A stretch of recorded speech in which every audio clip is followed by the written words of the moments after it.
So let me prep this video by saying a few things. When we first got the 240, I said that we wanted to have 2 cars by the end of the year. And technically, I think we did. Or we got it towards the beginning of this year. No, we did. I'm pretty sure we got the Mustang. So technically, we did get 2 cars. We had the 240, then we got the Mustang in the same year. Or technically maybe in the after. But I think it was October, November when we got the Mustang. So we kind of kept our word. But I don't like playing by kindness and, technically. So the secret is we got a car. The secret is we got a car. And we got a Miata!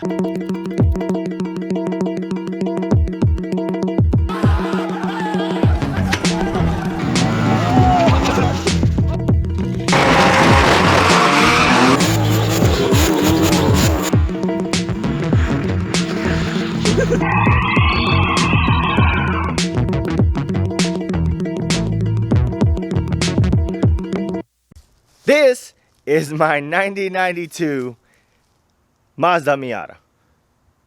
No. I can't do it. I can't keep a straight face.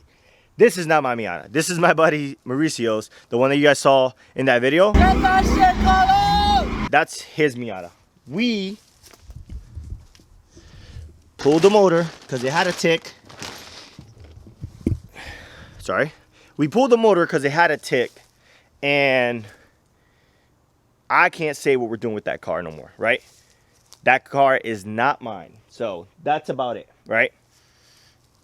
Now, obviously, with the start of the video, you know that we did get a car.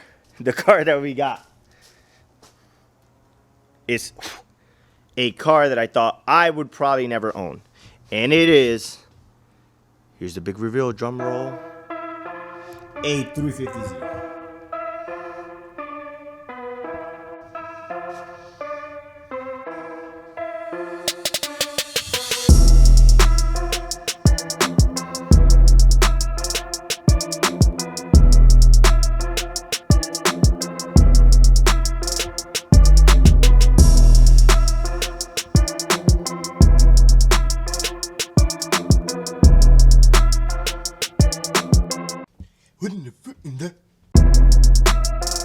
What you guys can see for yourselves is that there's nothing in there. Nothing. Which is where we're going to have fun, okay? So, I'm not going to egg you on, right? Right now, it's between 2 swaps. Like, it's just, I'm not going VQ. Like, there's no possible way that I am going to swap it over to manual just to have a VQ, right? Because it's automatic, as you saw in the clip. What the heck is that? We don't do those unless it's like a truck, right? Or we try not to do those. There's no motor. So honestly, there's only 2 okay. Let's back up. So let's go around the car, right? So it's a 350Z, the 03, I believe. For the most part, straight car. They were running some weird over fenders, which actually, funny story, if you look at Tokyo Drift and you look at DK, and we'll put a picture in here, right? He's running the Velside body kit. This kit is actually that kit, and you can tell by that sharp thing right there, the little fin that comes out to the skirt, and it actually looks better once you look when there's actually a side skirt. It doesn't even look too bad with the side skirt on there. It actually tucks in decently. I don't know if I'm going to run these. I don't think I am. But they came with the car. So, this bumper, if you know, you know, as they say. This bumper is from one of my new mentors that's honestly been helping me a lot. He gave me an amazing deal on this car that I couldn't say no to. So again, I want to give a quick shout out to Chase. Thank you, Chase, for the opportunity. Thank you for the help and the mentorship. And we're gonna make you proud with this build. And if you guys don't know his car, you guys are in for a treat one of these days. I'll make a video with him hopefully and introduce him, introduce this car, because this car is bananas.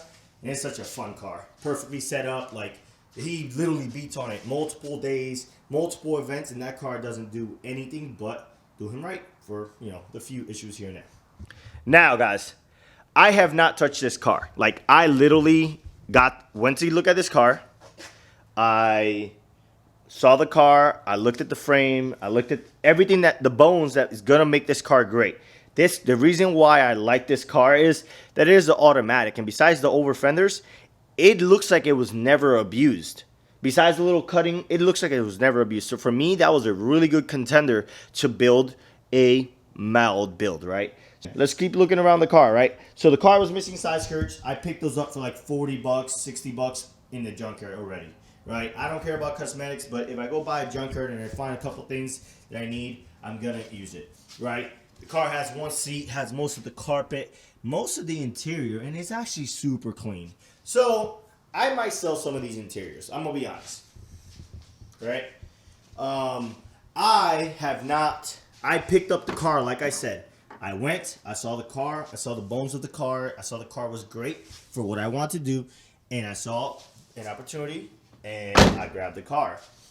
I will be discovering the car with you guys on the next video, which will be us actually starting to tear this car apart, ripping the interior, get it in there, and starting to find whatever we find and whatever we don't. And then we're going to make a pile of keep parts, and we're going to put a pile of getting or, you know, throwing away or selling parts to maybe somebody that wants a street 350Z. That is the keyword. That is literally the keyword. A street 350Z. This will not be a street 350Z. This will slowly be phased out to be a street fun car that we can go to Cars and Coffee. We can go to some car shows, but we can still drift and have fun with, right? Burnouts and great. This will be a track car. This will be stripped out. I have no AC, no nothing. It's just gonna be bare bones, roll cage, harness, seats, and a power plant. Now that you mention it, a power plant, right? So we, or me mostly, still don't know what I want to do with this car. I personally, gonna be honest, I want to do a LS CD09 with some Holley EFI Terminator set up on the display, running bare bones. I think that's gonna be the most effective bang for buck that I'm gonna get. That is what 90% I am probably gonna do. Now, that 10%, right? I'm going to keep talking to people. I'm talking to my buddy that did a 2J swap on his Z. I'm talking to my brother that has a really sick K24 Honda that he built, and those are other. So my top 3 contenders right now, right, is 1, LS swapped, CD09, Holley running, right? Contender number 2, a 1J, because a naturally aspirated 1J from an IS 300 or a SC300, and then put a turbo kit on that and run that as basic as possible with a CD09 or a R154. So that's my second. That's on my second list, right? Because I'm not doing a full 2J VVTi because they're way too expensive, and I'm probably not doing a 1J 1 VVTi because, again, they're too expensive. So if I was to find a good IS 300, naturally aspirated, whatever those are, 2Js, that whatever, I think they're non VVTi. I would probably source one out. If I found one, I would be willing to entertain that idea. I think it'd be really cool. But it seems like that one is more an opportunity way. And now third, which is honestly my second, I would love to go kind of unique. And obviously I know there's people that have done it, and I'm not going to be the first one because I'm not trying to reinvent the wheel. I'm just trying to have a cool swap that's going to give me power and reliability, right? So the last swap idea, or more like second, is getting a Honda K24, putting it sideways, mating it to a CD09 with an adapter, and running that setup with a single turbo. I know those can run like 400 to 500 horsepower because that is the goal. The goal is to have 500 horsepower. Sorry, there you go, better light. The goal is to have 500 horsepower, 400, mid 450s, like, you know what I'm saying? Like, somewhere along those lines. That's what I want to have on this car. This car is going to be hopefully cage. This car is going to be, again, set up the right way for track and for literally, as I outgrow that and I continue to get better, not just in drifting and other things, I want this car to be easily tunable and easily changed to create or tone down more power or less power, right? Because again, with an LS, cam, heads, I want to do an LS1 or LS3. I really don't want to do a 5.3. But with an LS, that's easily achievable. With a 2J or 1J, easily achievable. With a Honda motor, easily achievable. And best of all, I don't know too much about the 1J. I know people say the non-VVTIs are not as reliable. I'm going to have to do more research. So, but I know with the Honda, I know with the LS, I know it's going to be reliable. I know it's going to be beatable. And then, yes, the original price or the cost of the build is going to be expensive. But once it's done, it's going to be cheap, right? Because to source out another 2J is expensive, or 1J. To source out a K20, $500. To source out another LS 5.3, once you have it all set up, you can pick up a junkyard L3 for $500. You know what I'm saying? So CDO9s, the reason why I want to go CDO9 instead of R154 or T56, the same thing.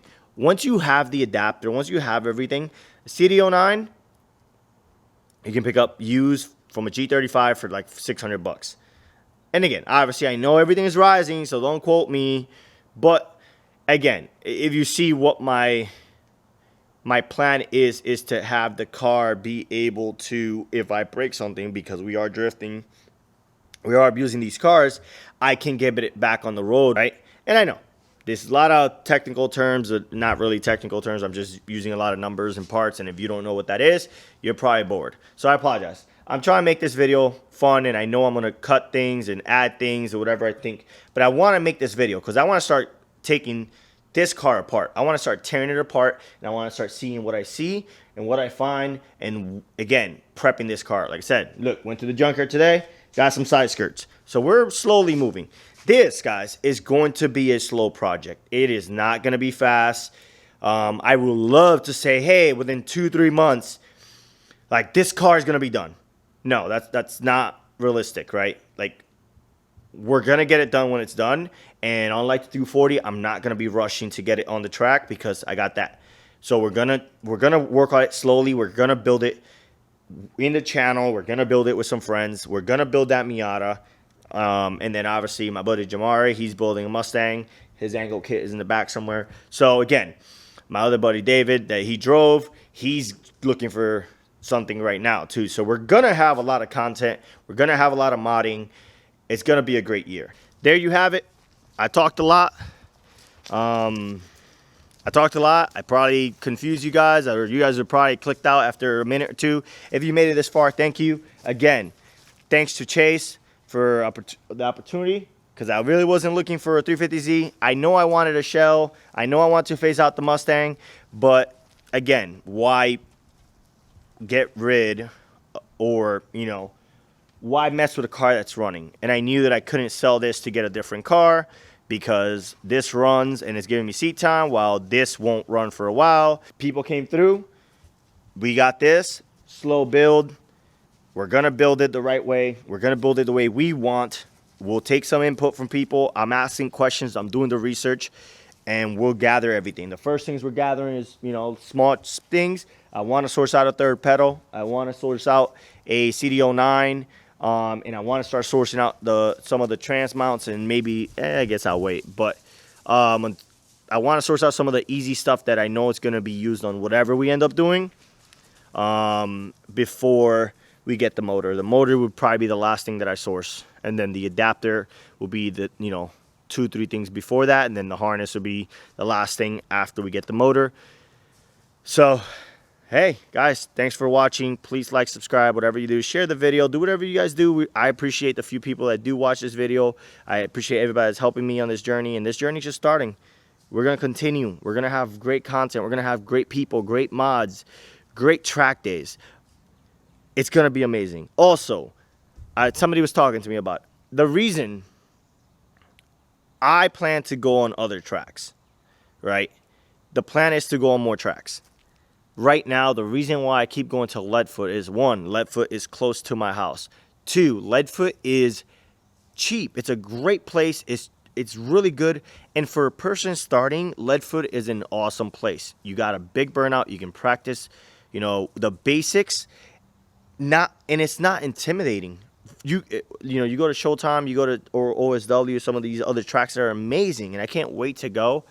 But for somebody that's beginning, I feel like for me it'd be a waste of $80 to $100, whatever the price is, for now, right? Because I'm still figuring it out. I've set some goals for me, and if I achieve these in the next couple events, I will start going to OSW. I will start going to Showtime, because I feel like I'm close enough now where I will. But again, if you guys are asking, that's why we keep going to Leadfoot, because Leadfoot is a good place to learn the basics, and it feels great, man. And I actually do and love the environment of Leadfoot. I enjoy the environment of Leadfoot, and it's really amazing. The people are amazing. All right. So again, like, comment, subscribe. You know the thing. I apologize. This video was really dragged on. On the next video, we're going to tear that 350Z up. And then the video after that is probably going to be at the track again, Leadfoot. Spoilers. So any questions, ask me. That Miata will be eventually when he comes over and he wants to say the plan. We'll talk about that Miata, but it's not my business to talk about it. But yeah, I don't know what else to say, guys. So I'm out.